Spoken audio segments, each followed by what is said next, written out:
I do want to talk more as we continue to learn that families are essentially waiting for word on their loved ones.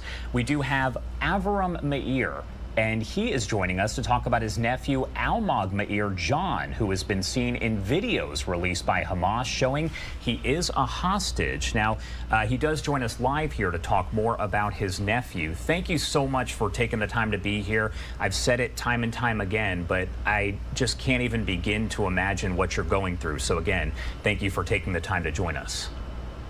Thank you for talking with me. First off, can you tell me about Almog? Almog is a young guy, 21 years old, started his life, cool guy, funny guy, responsible, likes his family, went to a party. In the end, he went to a party to have fun before his first big job in a high-tech company in Israel. And he found himself in the horrible place in the world, just a few kilometers from the party. This is Almog. Almog, by the way, helped his grandfather, who just had an operation in his back, to recover, washed him, took care of him, and his grandfather missing him very much because he's not taking care of him yet now. So we look for Almog very much. And you essentially have gone over this here, but what is your understanding about what happened leading up to him being taken by Hamas? As you said, he was there at the festival just essentially celebrating. Imagine yourself going to school, lots of teachers, pupils are in the classes, everything is fine and nice, and suddenly come terrorists and shoot everybody. This is what happened.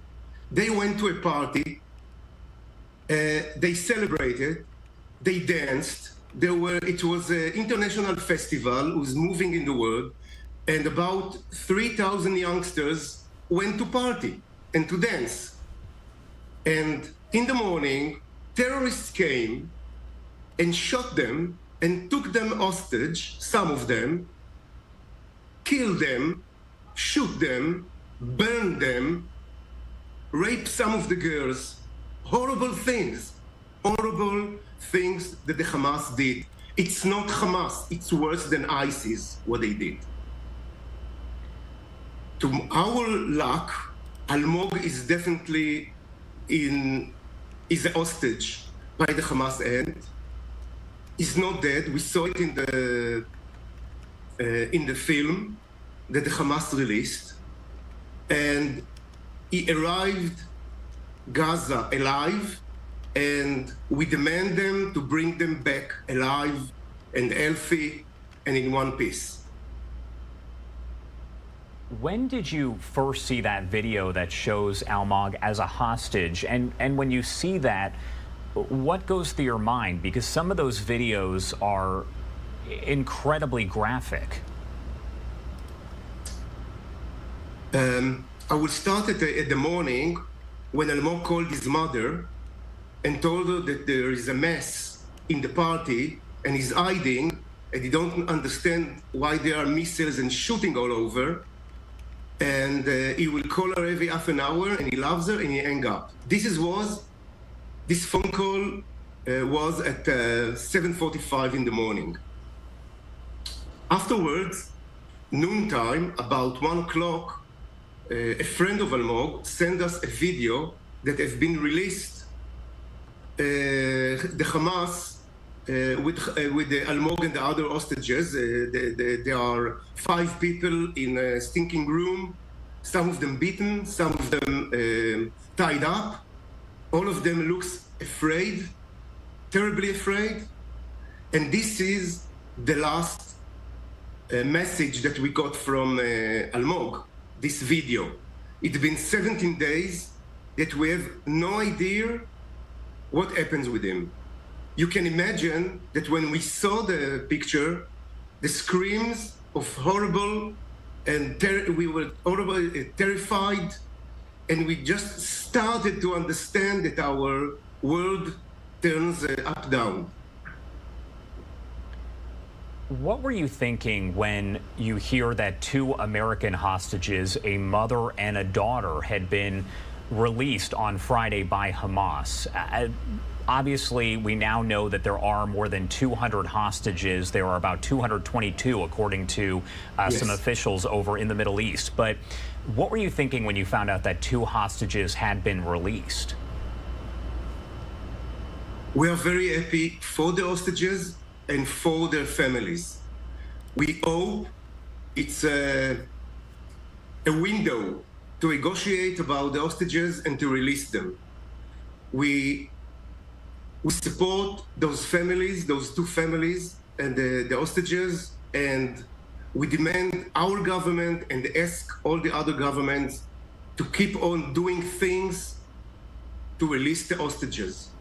I want to remind you that the hostages, Almog is 21, is healthy, but they are babies, they are women, they are old people, they need medicine, they need help, they can't make it. Every hour that passes, the meaning of it is that people won't make it.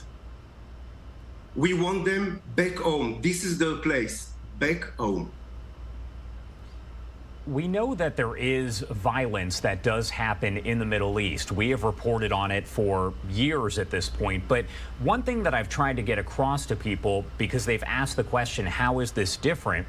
This is something that is so different. We're talking about essentially a terrorist attack that has led to so many hostages being taken and so many deaths, right? It's not let's say, a simple or ordinary terror attack. It was horror attack. They took children from their beds, killed them, took their mothers, beat them, raped them. It was barbarian attack. It wasn't a terror attack. It wasn't a war. It was barbarian attack. And we will remember it. We will remember it. We won't forget it. First, we'll take the hostages.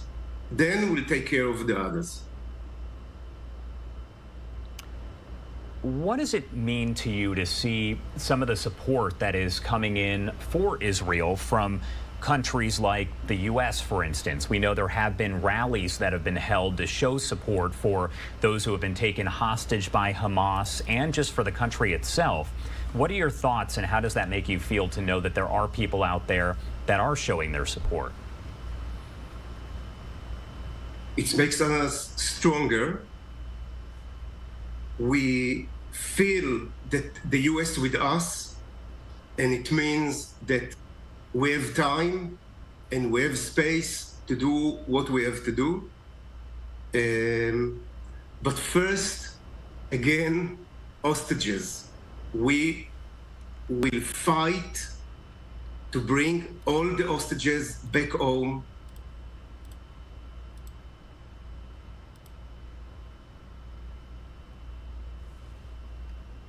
And we'll influence everyone who can help us to bring them home. Afterwards, we'll deal with all our problems, and I can tell you we have a lot of problems.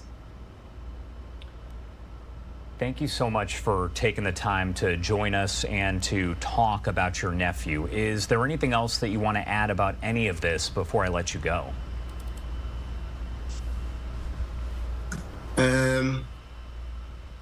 Influence everyone who can help. This is what we ask you to do. It's humanitarian. It's not political. It's not political views. It's humanitarian. They murdered people, just people. The hostages are simple people who've been in Saturday morning in their houses. Help us bring him back. This is it. Thank you again for taking the time to join us. Our thoughts, our prayers are with you and your family right now, and the families of all of those people who are being held hostage. Thank you again for taking the time to join us.